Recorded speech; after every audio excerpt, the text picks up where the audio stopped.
우리 사랑하는 성도님들, 지난 한 주간 잘 지내셨습니까? 저도 역시 하나님의 은혜와 우리 성도들의 도움과 사랑의 기도로 인하여서 이렇게 귀한 주일날 말씀을 전할 수 있게 되어서 감사하게 생각합니다.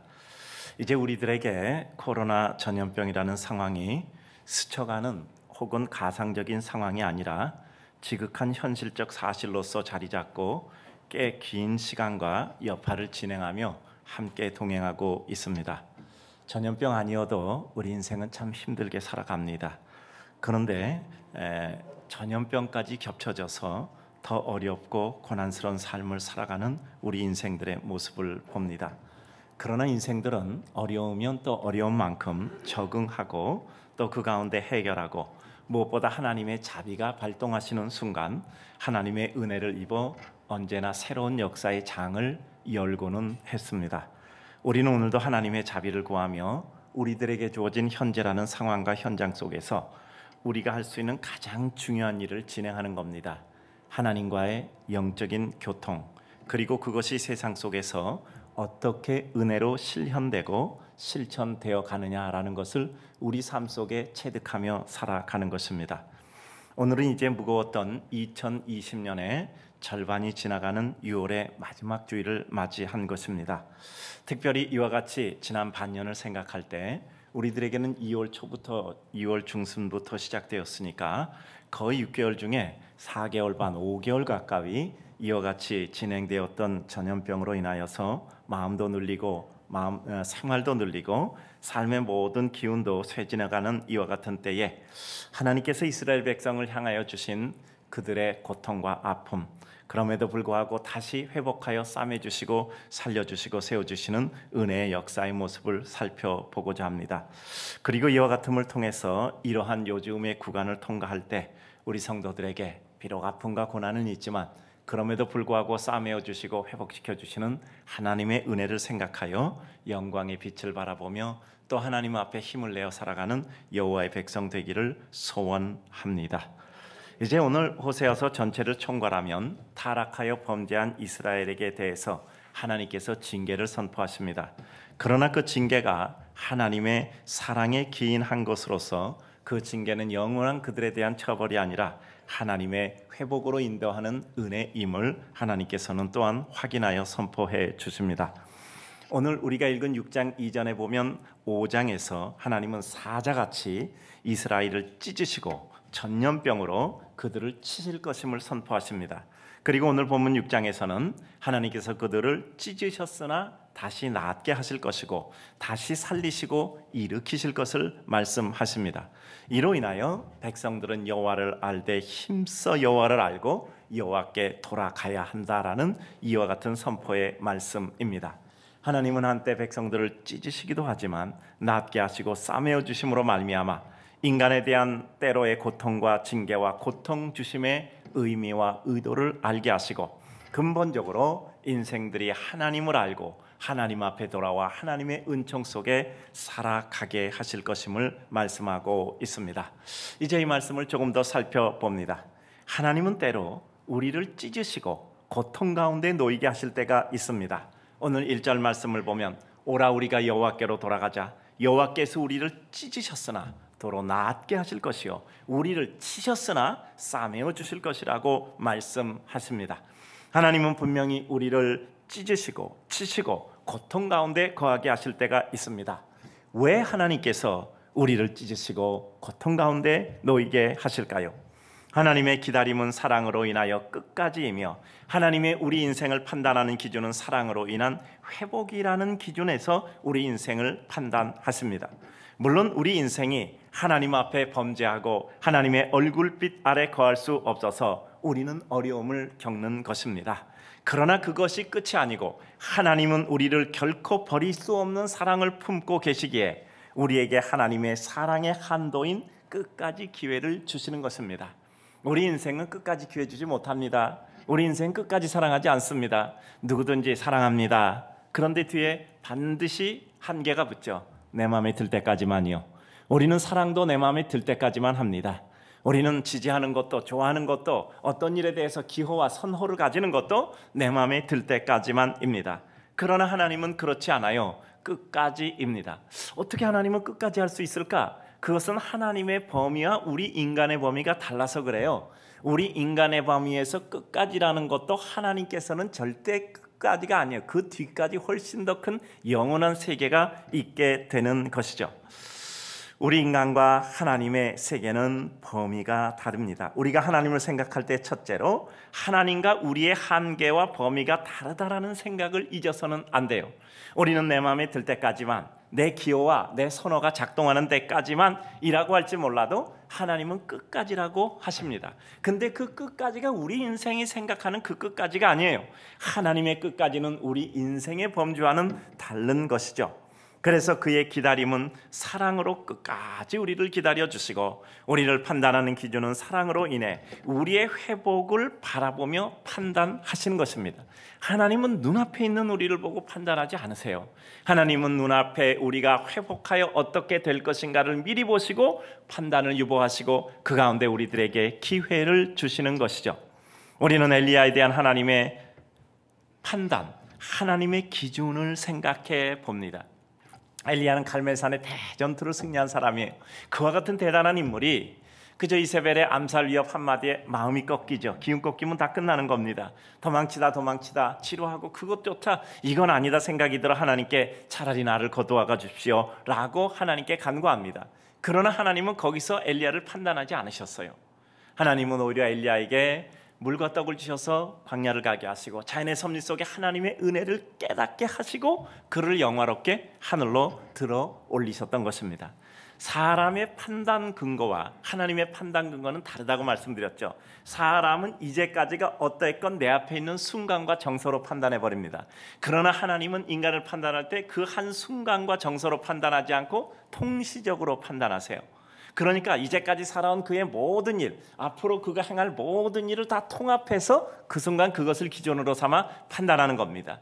그러니까 우리 인간 같으면 야 엘리야 그 치사하다, 그렇게 그냥 대영웅의 노릇을 하더니 저렇게 쫓겨가서 저렇게 치사하게 너는 끝이야 라고 생각할 수 있지만, 하나님이 이전에 그리시네가에서 고통스럽게 기다리던 것, 사르밧 과부 여인의 집에서 식객으로 얹혀 살던 시간, 그리고 그 가운데 폭발적으로 솟아오르던 이와 같은 갈멜산의 시간, 이와 같은 모든 것을 통합하여 평가하시는 거예요. 그리고 그에게 기회를 주시고 그를 정리정돈하여 영화롭게 하신 후 하늘로 들려 올리신 것입니다. 물론 그것으로 엘리야의 공적 사역은 마쳐지지만 결코 그를 망가뜨리지는 않으셨던 것이죠. 그래요. 우리 인생이라는 것은 어떤 판단을 할 때 무엇을 기준으로 판단할까를 생각해야 합니다. 예수님께서 베드로를 어떻게 판단하셨습니까? 가야바의 뜰에서 3번이나 부인할 때 네가 이룰 수 있느냐 판단하지 않으셨잖아요. 왜죠? 예수님은 눈앞에 있는 베드로를 보신 게 아니에요.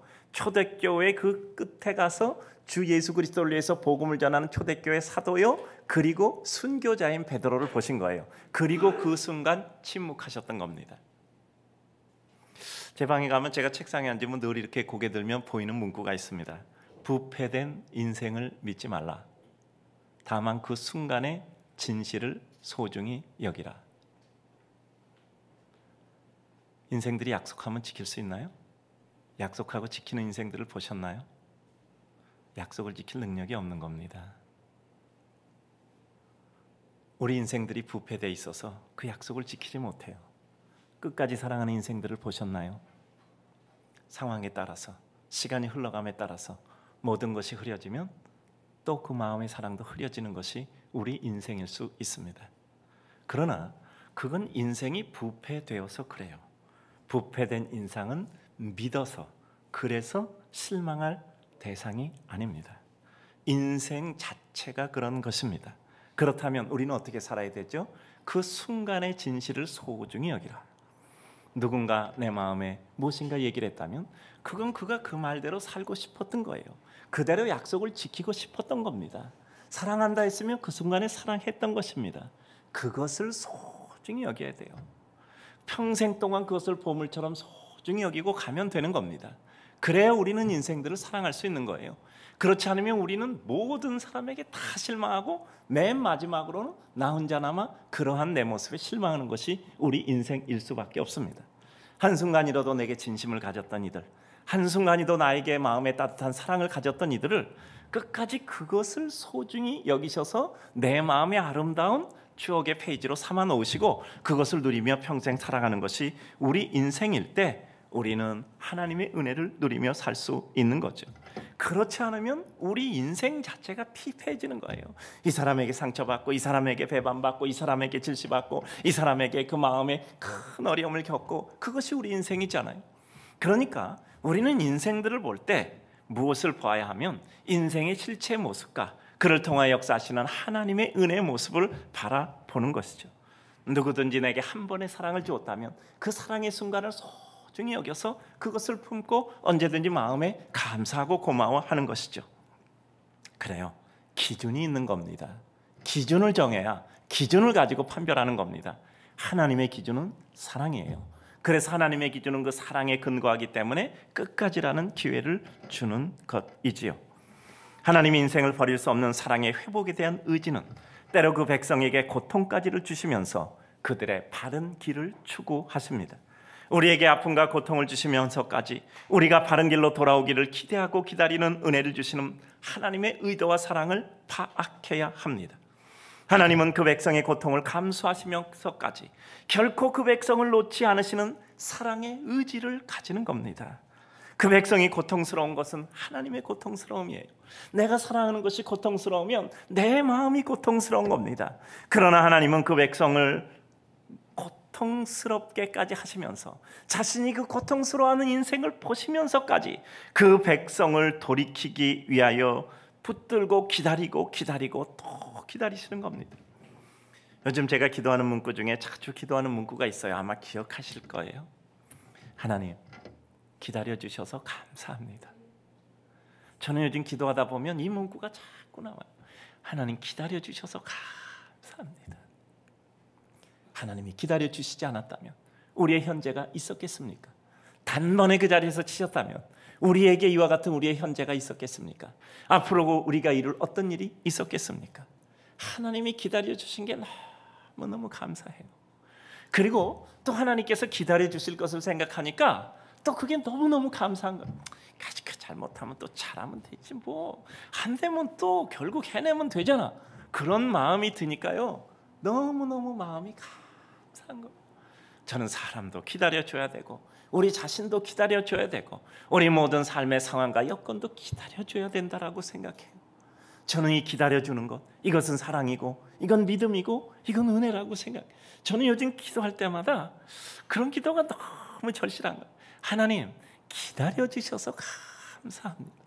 그러니까요, 마음이 엄청나게 편해지는 것 같아요. 아이, 또 기다려주실 텐데 뭐 잘할 거야. 잘하면 되잖아. 우리의 삶 가운데 하나님이 우리를 끝까지 기다려주신다는 게 얼마나 마음을 편하게 하고 감격스럽게 하고 막 살자가 아니라 한번 해보자는 이와 같은 마음의 결심과 용기가 생기는 것을 봅니다. 그래요. 그 고통 가운데 놓이게 되었을 때 그러면 우리가 해야 될 일은 무엇일까요? 하나님의 의도를 속히 파악해야 합니다. 우리는 하나님의 의도를 파악하는데 우리의 온 힘을 기울여야 돼요. 우리들에게 가장 중요한 것은 하나님의 뜻을 어려움 속에서도 파악하는 거예요. 말씀드렸잖아요. 가다가 엎혀지면 벌떡 일어난 사람은 이건 잘하는 게 아니에요. 가다 넘어졌으면 내가 왜 넘어졌는가를 생각해야 돼요. 그리고 내가 넘어졌다면 하나님의 어떤 의도가 있던가를 생각해야 돼요. 그럼 바닥에 무슨 글씨가 쓰여 있는가 분명히 보시고 일어나야 돼요. 바닥에 어떤 일이 있었는가 그것을 주워서 손에 들고 일어나야 됩니다. 어떤 일에 의도가 없겠습니까? 심지어는 우리 하나님이 우리에게 어떤 행위를 이루실 때 어떤 의도가 없겠습니까? 우리는 하나님의 의도를 속히 파악해야 합니다. 열심히 하는 것보다 중요한 것은 바르게 하는 거예요. 우리의 삶 가운데 열심히 달려가는 것보다 중요한 것은 가야 할 길 위에 서서 달려가야 하는 것이죠. 그러니까 우리는 하나님의 의도를 파악하는 것이 어려움에 처했을 때 가장 소중한 겁니다. 그리고 하나님의 의도 안으로 들어와야 돼요. 뜻을 파악하고 의도를 알고 그 길 위에 서 있지 않으면 모르고 한 것보다 더 큰 어려움을 겪을 수밖에 없는 것입니다. 하나님이 우리들에게 무슨 어려움을 주실 때, 하나님이 우리에게 어떤 기쁨을 주실 때 우리들에게 어떤 의도가 있잖아요. 저도 사람을 부를 때 어떤 의도가 있어요. 격려할 때 혹은 무엇인가 가르쳐 드려야 될 때 무엇인가 도움을 요청할 때 각각 의도가 있잖아요. 우리는 이와 같은 각각의 의도를 이루기 위해서 우리는 어떤 행위를 하잖아요. 우리의 삶 가운데 이루어지는 하나님의 모든 뜻은 어떤 의도가 있을 것입니다. 우리를 향한 하나님의 기대는 우리가 우리의 죄와 허물을 깨닫고 돌이켜서 의의 길을 가는 것입니다. 하나님의 기다리심은 의도와 목적이 있습니다. 우리 인생을 바르게 축복의 길로 인도하시기 위함이죠. 더 나빠지면 하나님은 오히려 그의 기다림을 거두실 수도 있죠. 더 큰 어려움을 주실 수 있습니다. 더 큰 어려움을 통하여 하나님의 은혜를 결국은 깨닫게 하시는 거죠. 제가 요즘 기도하잖아요. 하나님 아버지, 이 땅에 있는 모든 백성들이 다 회개해야 하나님께서 이 재앙을 명쾌하신다면 얼마나 많은 백성들이 죽어가야 하며 이 땅에 얼마나 많은 사람들이 더 고통을 당해야 이와 같은 어려움이 면해지겠습니까? 인간들이 쉽게 회개하지 않잖아요. 하나님께서 진노 중에도 긍휼을 베풀어 주셔서 다만 몇 사람의 하나님을 향한 간절한 기도를 들어주셔서 이 땅에 하나님의 진노의 마음을 풀어 주옵소서. 그래요. 이 땅 백성이 다 회개해야 정말 하나님의 진노가 풀리신다면 과연 얼마나 긴 기간, 얼마나 많은 사람들이 또 죽어가야 할까 하는 생각을 합니다. 그래요. 우리는 하나님의 의도 안으로 신속히 들어와야 돼요. 그리고 우리의 죄와 허물을 깨닫고 돌이켜서 의의 길을 가는 것입니다. 이것은 내 힘이 아니라 하나님의 은혜요 힘인 것입니다. 하나님이 우리를 찢으시고 고통에 놓으시는 아픔을 통해 우리가 얻어야만 하는 것들은 무엇일까요? 하나님은 우리를 고통 속에 놓으시고 그것을 즐기시는 분은 아닙니다. 아이 벌세워하고 기뻐할 부모가 어디 있겠습니까? 하나님의 가슴 아픔과 우리의 가슴 아픔을 통해 우리는 그 대가만큼 그 이상 하나님이 원하시는 결과를 얻는 것이 중요합니다. 날마다 어려움을 겪을 때마다 우리는 한 걸음씩 한 단계씩 하나님의 은혜를 향하여 진보해야 되죠. 또 다른 매듭의 새로운 출발과 한 단계 올라서는 진보를 이루어야 합니다. 마음의 생각, 각오와 결단, 그리고 그것을 반드시 이루고자 하는 영적 의지와 지구력이 필요하죠. 아무리 회개하고 마음 새롭게 했다 해도 그것이 지속적으로 유지된다는 것을 어떻게 보장할 수 있겠습니까? 회개의 눈물이 마르기도 전에 우리 죄악의 속성은 또다시 음험하게 우리 가슴 속에 들고 일어나 또다시 우리를 주장하고 우리의 의의를 주장하게 합니다. 내가 아닌 나 자신이 내가 아닌 다른 사람을 향해 내게 뻗어야 할 손가락질을 바로 그들에게 하고 있게 됩니다. 우리는 그것을 통해서 나 자신이 위로를 받고 내 죄 대신 내 의의를 향유하려고 하는 것이죠. 회개보다 중요한 것은 그 회개를 유지하고 완성하는 겁니다. 잠시의 회개 후에 개가 토한 것을 다시 집어먹듯 더 더러운 죄악과 허영과 오만의 자리에 빠질 수 있는 거죠. 이전과는 다른 매듭의 구간이 돼야 합니다. 무엇인가 분명히 한 단계가 달라져야 돼요. 내 생각, 말, 행동, 마음속 나를 주장함에 있어서 하나님이 보아도 내가 보아도 다른 이가 보아도 무엇인가 다른 삶의 진보가 영적인 충만한 가운데 이루어질 수 있어야 합니다. 선한 영향력을 끼쳐야 합니다. 하나님의 자비와 은혜를 입음으로 인해 나에게서 흘러나오는 은혜 강물로 주변을 적셔야 합니다. 은혜는 받으면 흘러 넘치게 되어 있습니다. 내 은혜가 아니라 하나님의 은혜가 나를 통해 흘러 넘쳐 나와 내 삶의 주변을 흘러가야 합니다. 하나님의 은혜는 말이 아니라 능력입니다. 능력은 변화입니다. 내가 내 마음, 내 말, 내 행동, 내 삶이 바뀌고 그것으로 인한 향기가 내 주변까지 있어야 합니다. 겸손과 자비의 향이 주변을 감화시키는 역사가 있어야 하나님이 아픔을 감수하시면서까지 우리를 찢어 고통 가운데 놓으셨던 그 아픔을 보답해 드리는 것입니다. 가슴에서 흘러나오는 영적인 기쁨과 감격의 찬양을 드리는 백성이 돼야 합니다. 하나님이 아픔을 무릅쓰고 그 자식을 치셨다면 그 치심을 통해 그 자식을 세우고 기쁨을 주시기 원하셨을 것입니다. 그렇다면 우리는 목적을 이루어드리는 것이 하나님 자녀의 바른 모습입니다. 우리는 하나님의 교제와 회복과 영적 교통의 재개를 통한 가슴에 울려나오는 영적 기쁨과 감격의 찬양이 우리들에게 있어야 돼요. 여러분, 우리 자신의 현 상태를 늘 판단해보는 이런 리트머스 종이가 있잖아요. 뭡니까? 항상 기뻐하라, 쉬지 않고 기도하라, 범사에 감사하라. 내가 기쁘고 기도하고 감사하고 있다면 나는 영적으로 충만한 거잖아요. 근데 그렇지 못하면 나는 영적으로 바닥에 있는 거예요. 그러니까 우리는 수시로 우리 자신을 테스트해 봐야 돼요. 내가 기뻐하나? 내가 감사하나? 내가 기도하고 있나? 여러분, 내 영적 상태가 어떤지는 아침에 일어나 보면 알아요. 아침에 딱 일어나는데 하늘을 보니까 너무 감사해. 먼 산을 바라보니까 너무 감사해. 그리고 또 내 주변을 둘러보니까 너무 감격하고, 또 내가 오늘 무엇인가 해야 될 일이 있고 하나님 앞에 감동을 받는 것 같아. 그러면 그 영적인 상태가 좋은 거예요. 근데 아침에 일어나는데 하늘을 보니까 괜히 짜증나. 괜히 그냥 먼 산을 바라봐도 그냥 괜히 마음에 속이 별로 편하질 않아. 모든 걸 보면 모든 게 그냥 다 속상해. 그건 내 영적 상태가 어려운 거예요. 그렇다면 우리는 하나님 앞에 나 자신이 하나님의 은혜를 잊기를 위해서 전념해야 합니다. 우리에게 진정한 자유가 있다면 판단 대신 사랑의 눈으로 바라보게 되고 마음의 분노함을 넘어서서 기쁨과 감격과 감사가 넘치게 됩니다.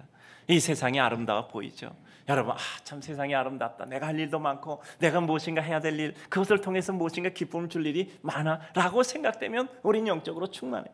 그렇지 않다면 그렇게 되도록 기도하는 것이 우리의 바른 마음입니다. 여러분, 세상 얼마나 참 여러 가지 불합리한 것이 많습니까? 얼마나 불의한 것이 많습니까? 얼마나 말이 안 되는 게 많아요. 우리는 그 가운데 딱 한 가지 믿잖아요. 하나님은 그보다 크세요. 하나님은 세상보다 크고, 하나님은 불의보다 크고, 하나님은 악보다 크고, 하나님 죄악된 나 자신보다 더 크시잖아요. 그래서 하나님이 일거에 그것을 이루실 수 있기에 때로는 그렇게 풀어놓으시는 거예요. 여러분, 풀어놓는 것 알죠? 풀어놓는 것, 내가 한순간에 챙길 수 있다 그러면 풀어놔요. 근데 한순간에 못 챙기겠다 생각하면 못 풀어놓고 끝까지 챙기는 겁니다. 사람의 능력이 커지면 관대해지는 건 뭐냐면, 한순간에 내가 챙기겠다 생각하면 한순간에 그 일을 할 수 있다는 자신이 생기기 때문에 풀어놓아 자유케 하는 거예요. 그래서 우리가 하나님의 은혜를 잊고 우리가 영적인 능력이 커질수록 우리에게 생기는 게 뭐죠? 관대함입니다. 관대함이에요. 그래서 우리는 하나님의 은혜를 입어 하나님의 능력 가운데 주의 뜻을 이룰 수 있는 것이지요. 이제 또 생각해 봅니다. 우리는 우리를 다시 살리시고 일으키시는 여호와 앞에 돌아가야 합니다. 오라, 우리가 여호와께 돌아가자. 여호와께서 우리를 찢으셨으나 도로 낫게 하실 것이요 우리를 치셨으나 싸매어 주실 것입니다.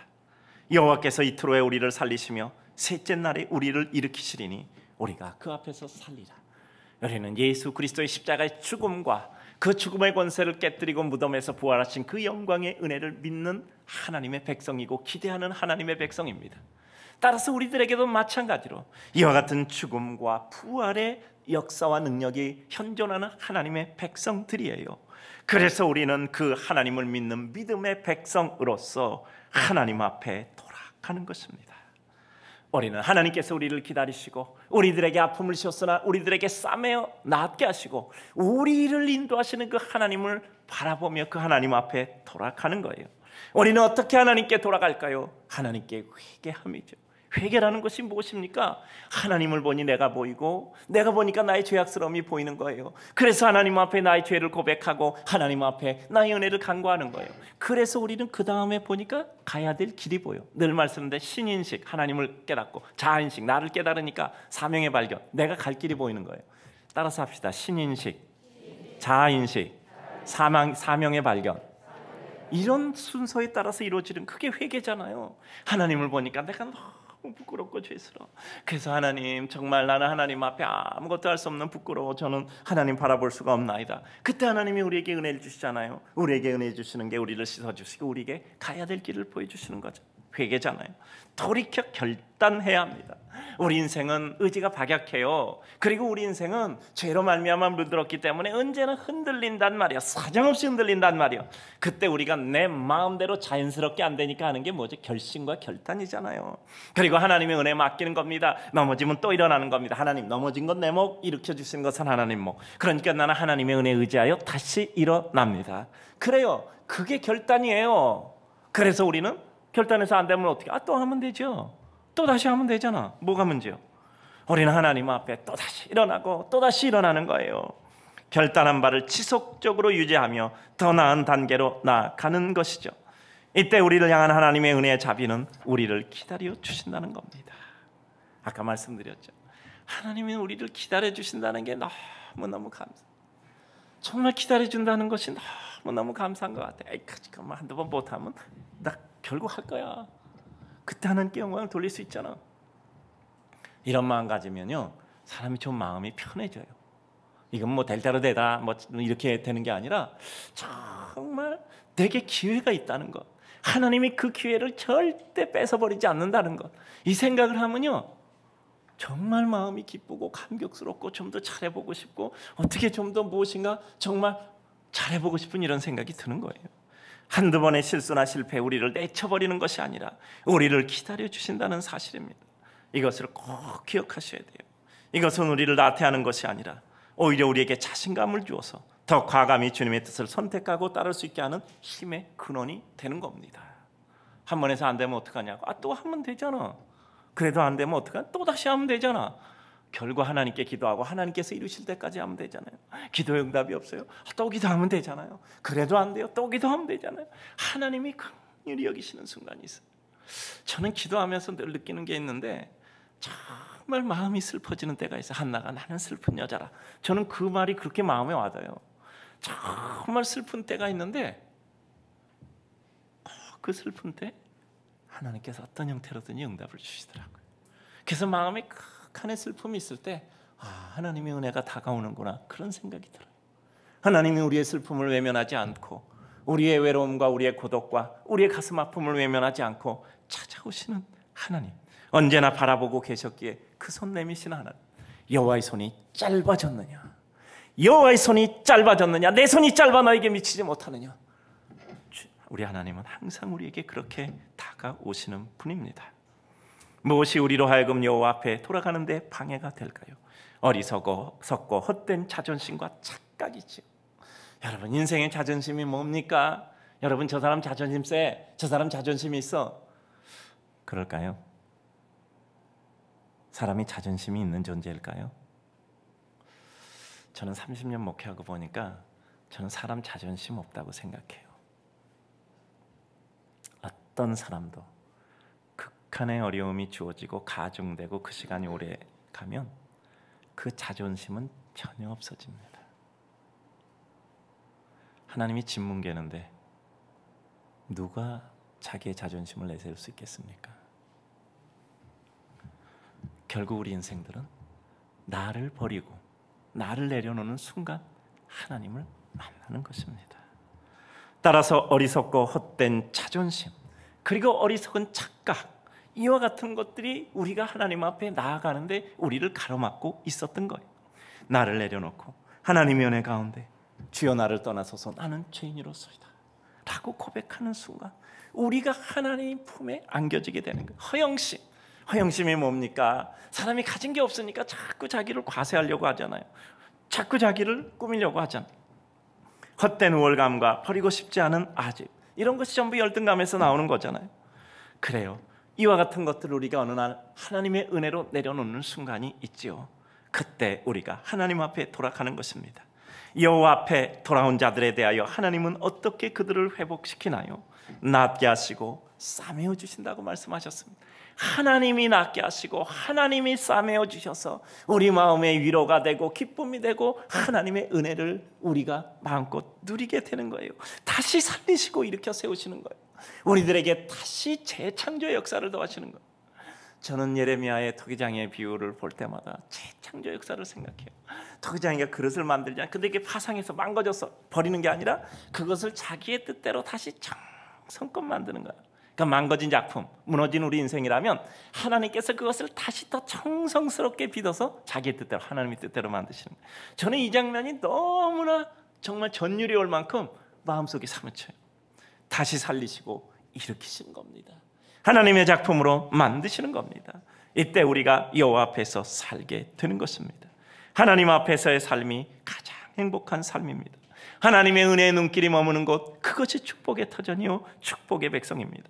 하나님의 얼굴빛이 머무는 곳, 다윗의 장막, 여호와의 궁정, 여호와 앞에서 여호와를 기뻐함이 우리의 힘인 것입니다. 여호와를 가까이함이 우리의 복이라고 했어요. 여호와께 가까이에서 우리가 어떤 축복을 받는 것이 복이 아니라 여호와께 가까이함 자체가 복이라고 말씀하셨습니다. 여러분, 우리가 예배 드렸으니까 하나님이 오늘 나에게 복을 주실 거야, 그것을 넘어서서 예배 드리는 것 자체가 기쁨이고 축복이잖아요. 밥을 먹어야 힘이 나니까 내 이 밥을 먹어야 살지, 그러고 밥을 꾸역꾸역 먹는 사람은 행복하지 않잖아요. 밥을 먹는 동안도 맛있는 사람이 행복해요. 여러분, 알약 하나 딱 먹으면은 1년 동안 밥 안 먹어도 살 수 있으면 여러분 행복하겠어요? 불행하겠습니까? 난 그러고 싶지 않아. 나 맨날 먹는 게 너무 맛있어. 그렇잖아요. 하나님이 우리들에게 기쁨 자체예요. 여호와께 가까이 하면 내게 복이라. 예배를 드리는 것 자체가 은혜요 기쁨이요 능력입니다. 마지막으로 생각합니다. 그 하나님의 아프심과 회복을 깨달았다면 이제 우리는 그 하나님을 알기에 힘을 써야 합니다. 3절 보면, 그러므로 우리가 여호와를 알자. 힘써 여호와를 알자. 그의 나타나심은 새벽빛같이 어김없나니 비와 같이 땅을 적시는 늦은 비와 같이 우리에게 임하시리라 하니라. 여호와 하나님을 알기에 힘쓴다는 것은 무엇입니까? 다른 것에 눈과 마음을 두지 않고 오직 여호와를 따르고 쫓기에 온 힘을 다한다는 뜻입니다. 다른 것에 눈과 마음 두지 않고 오직 여호와를 쫓기에 온 힘을 다한다는 뜻입니다. 그래요. 하나님을 알미란 하나님과 나의 동일화 과정입니다. 우리 하나님을 알미라는 것은 간접 경험을 통한 지식적인 알미 아니에요. 우리 삶의 직접 체험을 통한 생활 체득형 누림과 느낌과 감격입니다. 그리고 그것으로 구성된 우리 삶의 하나님과의 동일화 과정이에요. 하나님의 뜻을 파악하고 추구함으로 체계화된 삶의 원칙 구조 소유입니다. 이게 무엇이냐면요, 우리들이 하나가 되는 거예요. 우리 기도하면 기도할수록 이렇다 말씀드렸지, 기도하면 기도할수록 기도의 끈을 잡아당기니까 하나님이 내 편으로 쭉 딸려왔어요. 그래서 우리 소원이 이루어졌어요. 이거 아니라 그랬죠? 기도하느라고 기도의 끈을 잡아당기니까 뭐 하나님과 가까워졌는데 하나님이 내 쪽으로 딸려온 게 아니라 기도하다 보니까 그 끈을 잡아다니까 내가 하나님 앞에 딱 가 있어. 그러니까 기도하다 보면 내 뜻과 하나님의 뜻이 일치가 되는 거예요. 내 뜻과 하나님의 뜻이 일치돼. 하나님의 뜻이 내 뜻으로 다가온 게 아니라 내 뜻이 하나님의 뜻으로 가서 일치화돼서 하나님의 뜻과 내 뜻이 같아져. 그러니까 그 소원이 이루어지죠. 그러니까 내 소원도 이루어지고 하나님의 소원도 이루어지는데 그게 같아진 거예요. 내 뜻대로 마옵시고 아버지의 원대로 하옵소서. 마지막 귀결이 이루어지는 거잖아요. 그러니까 기도는 하다 보면 내 뜻이 이루어지는 것이 아니라 하나님의 뜻이 이루어져요. 근데 그 기도하는 사이에 내 뜻이 하나님의 뜻이 돼버렸어. 그러니까 우리는 하나님께 감격하고 하나님의 영광이 되는 거예요. 그러니까 기쁘고 감사하고 감격해서 내 수준의 역사가 이루어지는 것이 아니라 하나님의 수준의 역사가 이루어지는 거예요. 우리 늘 기도하잖아요. 하나님, 우리 인간의 수준으로 축복하지 마시고 하나님의 수준으로 축복하여 주시옵소서. 저는 우리 성도들 위해서 기도할 때 그래요. 우리 인간의 수준으로 축복하지 말고 하나님의 손의 크기로 축복하여 주시옵소서. 여호와 하나님은 새벽빛같이 어김없이 우리에게 은혜와 자비로 때로는 공의로 나타나신다고 말씀하셨어요. 새벽빛같이 나타나신다. 새벽빛같이 변함없이 일정하신 여호와 하나님, 변덕 없이 약속에 신실하신 하나님, 일정한 기준과 판단과 근거 속에서 원칙을 가지고 그리고 그의 규율을 가지고 움직이시는, 그냥 되는 대로 순간마다 도대체 어디로 튀는지 모르는 것이 하나님의 뜻이 아니에요. 하나님이 일정한 원칙과 기준을 가지고 우리들에게 다가오시는 거죠. 그러니까 우리가 사실 하나님의 뜻 모르겠다, 하나님의 뜻 모르겠다 하는데 사실 하나님의 뜻은 모르겠는 게 아니라 우리가 모르고 싶어 하잖아요. 하나님의 뜻이 어디 있는지 우리가 그걸 모릅니까? 하나님의 뜻이 어디 있는지 우리가 그걸 몰라요. 그걸 내가 인정하고 싶지 않은 거죠. 그냥 내 뜻대로 됐으면 좋겠는 거죠. 그래요. 하나님은 변함없이 일정하신 하나님, 그리고 새벽빛처럼 어김없이 나타나시는 여호와 하나님이에요. 선한 일에 상을 주시든 악한 일에 벌을 주시든 어김없이 나타나는 거예요. 하나님은 정확히 나타나야 될 그 순간에 정확히 나타나십니다. 내 판단이 아니라 하나님의 판단에 우리를 맡겨야 돼요. 새벽빛같이 어김없이 나타나셔서 인생에게 빛, 밝음, 힘을 주세요. 어김없이 나타나 우리 인생에게 두려움을 제거하시는 거죠. 그래요. 사실 하나님이 언제든지 어김없이 나타난다 그러면 사실 우리는 기쁜 것도 있지만 두려운 것도 많잖아요. 그러니까 우리가 하나님 앞에 두려움 없이 선다는 것은 무엇입니까? 우리가 다 잘해서 어떻게 두려움 없이 설 수 있겠습니까? 저는 이런 생각을 좀 해봤어요. 하나님, 좀 우리가 부족해도 하나님 사랑하는 한 조각은 있습니다. 그것을 보시고 우리 인생들을 긍휼히 여겨 주시옵소서. 여러분, 우리 하나님 떠날 수 없잖아요. 그 마음은 있잖아요. 우리가 부끄럽고 부족해도 하나님 사랑하는 마음은 있잖아요. 그러니까 우리는 하나님의 은혜 앞에 간구하는 겁니다. 두려움에 떨 것만 아니라 부족해도 그 빛을 기다리며 우리의 죄와 어두움을 밝히고 그것을 씻으며 그리고 우리의 어두운 눈을 밝혀주셔서 우리에게 은혜의 빛을 비춰주시는 하나님을 기대하는 것입니다. 이 새벽빛은 징계를 위한 것만이 아니라 궁극적으로 어두운 역사와 인생의 소망과 은총과 영광의 빛을 비춰주시는 빛입니다. 비와 같이 땅을 적시는 늦은 비와 같이 우리를 적십니다. 굳은 땅 녹이고 풀어지듯 강팍하고 굳은 내 마음을 하나님의 은혜소를 받기에 합당한 부드러운 마음으로 풀어주시는 거죠. 여러분, 내 마음이 부드러워야 되잖아요. 내 마음이 강팍해진 때가 우리 스스로 느낄 때가 있잖아요.